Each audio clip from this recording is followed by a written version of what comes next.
Manambetsaka amin'ny asan'ireo mpitandro ny filaminana ny fifehezana ny teny vahiny. Ankoatry ny teny frantsay sy ny anglisy izay fiteny vahiny be mpampiasa eto amintsika, dia ilaina ny fahaizana ny fiteny sinoa, ny sinoa izay tsy mitsaha mitombo mampiasa vola eto Madagasikara. Polisy pirenena 90 no nahazo ny vatsim-pianarana fampianarana teny sinoa avy amin'ny groupe Teny izay ivitoerana tsy miankina tokana nahazo ny fahazondalana mampianatra ny teny sinoa eto Madagasikara.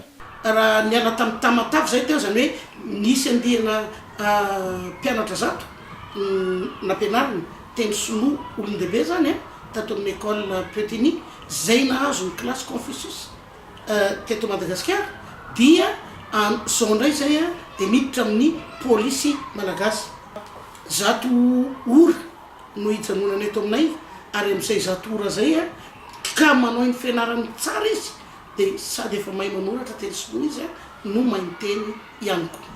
Ny mpampianatra hitana an'ireo polisy ireo dia lazaiko anareo zao fa ray sinoa ray malagasy. Polisy reto zany raha tonga hianatra eto dia bourse nomena azy, tsy mandoa écolage izy fa mianatra satria fantatray fa tena tokony ilaina zay fahafehezana ny polisy ny teny sinoa zay.